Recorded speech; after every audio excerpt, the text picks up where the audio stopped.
आपका मेरे चैनल भक्ति का ज्ञान में हार्दिक स्वागत है। दोस्तों, किसी ने सही कहा है कि आवाज ऊंची हो तो कुछ लोग सुनते हैं, लेकिन अगर बात ऊंची हो तो बहुत सारे लोग सुनते हैं। नमस्कार दोस्तों, बोधि थिंक्स बाय यूट्यूब चैनल में आपका दिल से स्वागत है। एक छोटी सी कहानी।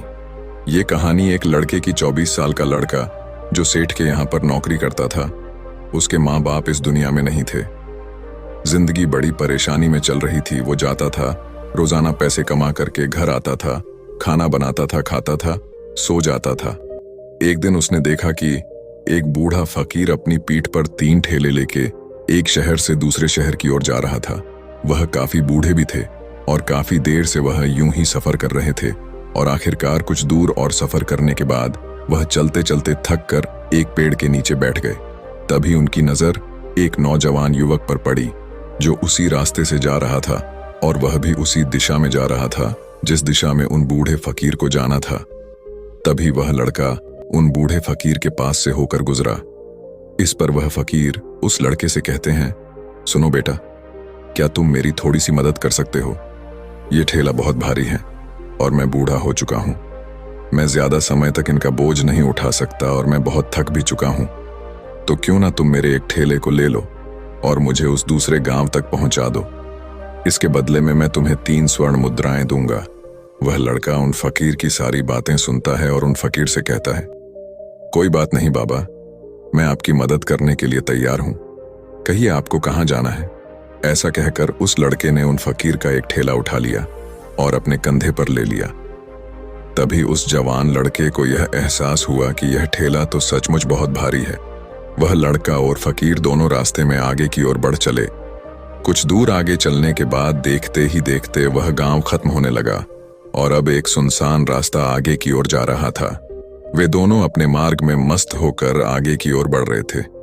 जब भीड़ से पूरी तरह से अलग हो गए तो वह लड़का उन फकीर से कहता है, बाबा, इस ठेले में आखिर ऐसा क्या रखा है जो ये ठेला इतनी वजन है? इस पर वह फकीर आदमी उस लड़के को जवाब देते हुए कहते हैं, कुछ नहीं बेटा, बस इसमें तांबे के कुछ सिक्के भरे हुए हैं, इसी कारण ये ठेले में बहुत वजन है। उन फकीर की यह बात सुनकर वह लड़का मन ही मन सोचने लगा, लगता है ये बाबा जरूर कोई व्यापारी है, तभी तो इतने सारे तांबे के सिक्के लेकर चल रहे हैं। और फिर तभी उसके मन में एक ख्याल आया कि मुझे क्या करना है। मुझे तो खाली यह ठेला दूसरे गांव तक पहुंचा है, बस इतना ही। जैसे ही उसके मन में यह ख्याल आया, उसने तांबे के सिक्कों का वह ख्याल मन से निकाल दिया और अपनी धुन में मस्त होकर वह आगे की ओर चलने लगा। चलते चलते कुछ और समय बीता और वे दोनों एक नदी के किनारे जा पहुंचे।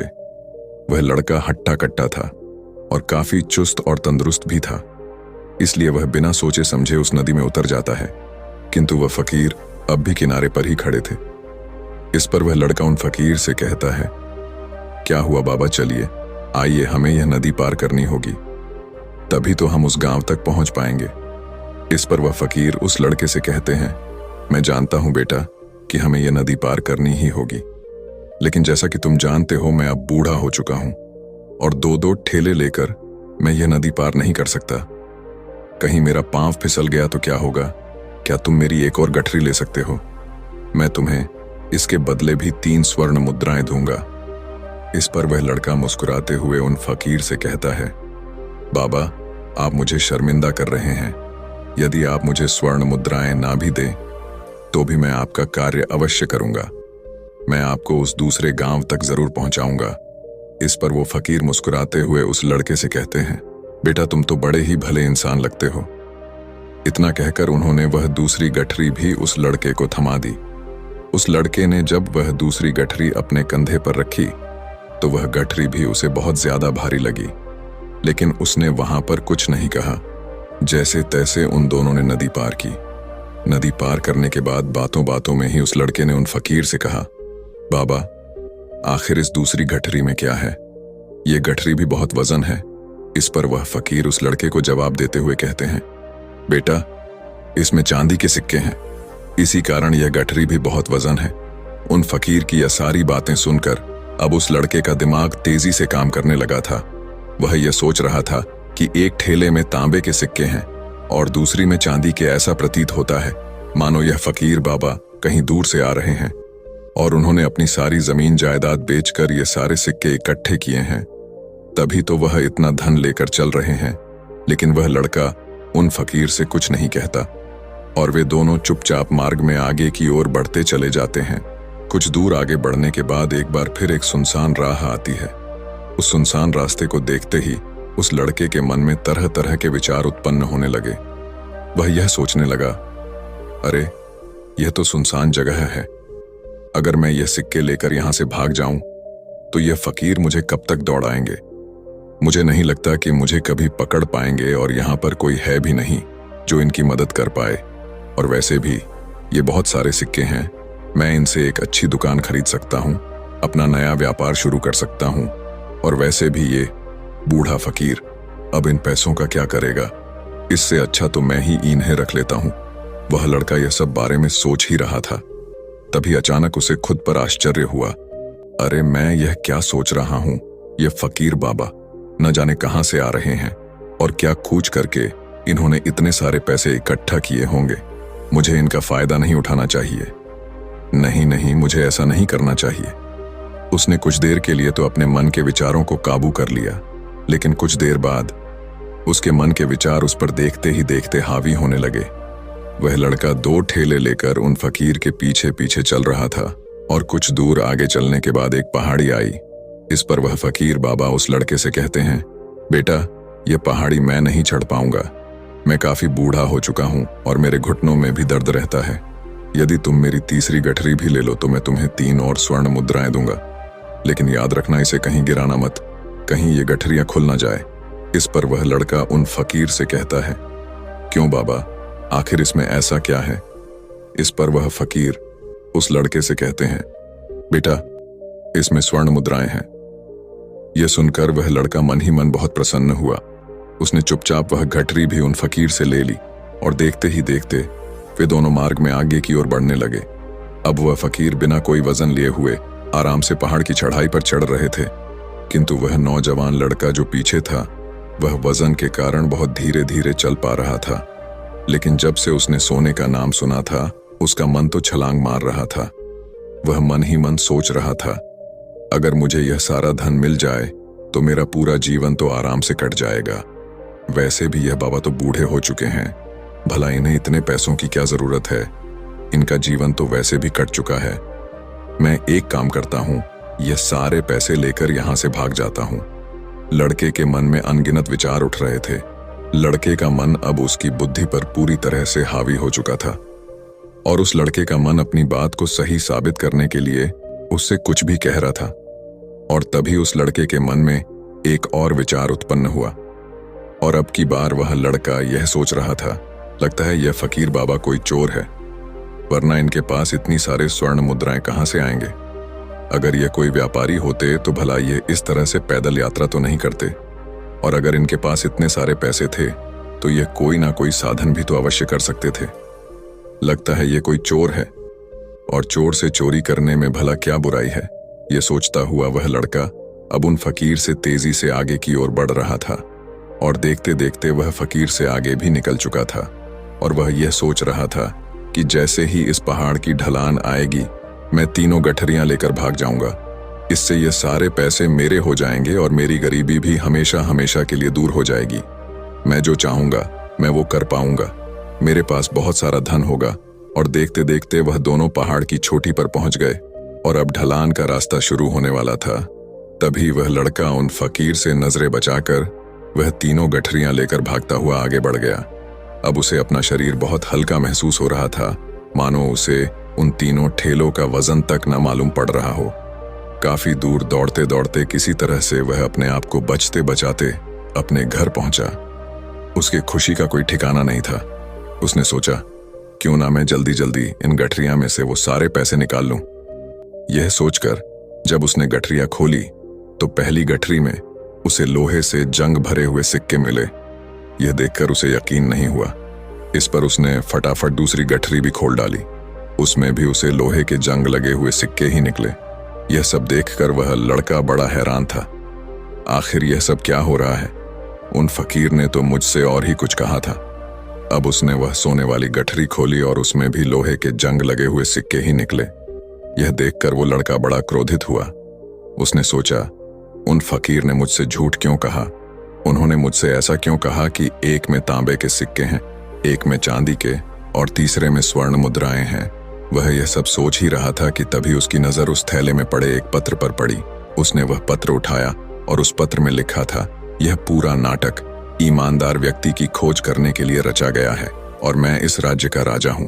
मेरी कोई संतान नहीं और इसीलिए मैंने यह षड्यंत्र रचा है ताकि मैं अपने राज्य में किसी एक ऐसे ईमानदार व्यक्ति की खोज कर सकूं जो मेरे बाद इस राज्य का राजा बन सके और इस राज्य भार को संभाल सके। और इस राज्य का भार वही संभाल सकता है जो पूरी तरह से ईमानदार हो, जिसके मन में किसी प्रकार का कोई लालच ना हो। इतना पढ़ते ही वह लड़का जोर जोर से चिल्लाने लगा। वह सर पकड़कर बैठ गया। वो यह जानता था कि यदि वह अपने मन के विचारों पर काबू कर लेता तो उसका जीवन संवर सकता है, लेकिन वह अपने मन के विचारों पर काबू नहीं कर पाया। दोस्तों, महात्मा बुद्ध कहते हैं कि मन ही सब कुछ है। आप जो सोचते हैं वही बनते हैं। इसलिए आपका सबसे बड़ा दुश्मन भी आपको उतना नुकसान नहीं पहुंचा सकता जितना कि आपके मन के यह अनियंत्रित विचार पहुंचा सकते हैं। महात्मा बुद्ध कहते हैं, अपने भीतर ध्यान से देखो। हमारे भीतर जो विचार चल रहे हैं वही विचार शब्द बनते हैं और शब्द कर्म के रूप में प्रकट होते हैं। बार बार दोहराने पर कर्म बर्ताव में बदलता है और धीरे धीरे समय के साथ बर्ताव चरित्र में परिवर्तित हो जाता है और यही चरित्र हमारे भाग्य का निर्माण भी करता है। इसलिए हमें हमेशा अपने विचारों के प्रति सजग होना बहुत आवश्यक है। हमें जागरूक होना बहुत आवश्यक है। हमें यह जानना जरूरी है कि हमारे मन में किस प्रकार के विचार आ रहे हैं। आगे महात्मा बुद्ध कहते हैं कि कमजोरी हमेशा छोटे विचार से शुरू होती है। यह एक बीज के रूप में होती है और यदि इस बीज को नष्ट न किया जाए तो यह छोटा सा विचार बहुत जल्द ही एक विशाल वृक्ष का रूप ले लेता है और हमारी बुद्धि की सोचने और समझने की क्षमता को पूरी तरह से नष्ट कर देता है। जिस प्रकार आपने इस कहानी में देखा किस प्रकार उस जवान लड़के का मन उस पर हावी हो चुका था और उसकी सही और गलत सोचने की क्षमता पूरी तरह से नष्ट हो चुकी थी, जिस कारण वह यह समझ नहीं पाया कि उसे क्या करना चाहिए और उसके लालच ने उसके भीतर इतनी ऊर्जा भर दी कि वह तीनों ठेले उठाकर इतनी तेजी से वहां से भागता आगे भी बढ़ गया। इसीलिए जब आपके मन में पहली बार कोई गलत विचार उत्पन्न हो तभी उसे जड़ से उखाड़ देना चाहिए, अन्यथा वह विशाल वृक्ष का रूप लेगा और आपको किसी न किसी गलत राह पर वह ढकेल ही देगा। आप चाहकर भी उसे रोक नहीं पाएंगे। लेकिन अब आपके मन में यह प्रश्न उठ रहा होगा कि हम भला अपने मन के विचारों को कैसे नियंत्रित करें। हमारा मन तो इतना चंचल है, वह इतना शक्तिशाली है कि वह हम पर हावी हो ही जाता है। हम चाहकर भी उस पर नियंत्रण नहीं कर पाते। इसका जवाब में महात्मा बुद्ध हमें दो बातें समझाते हैं।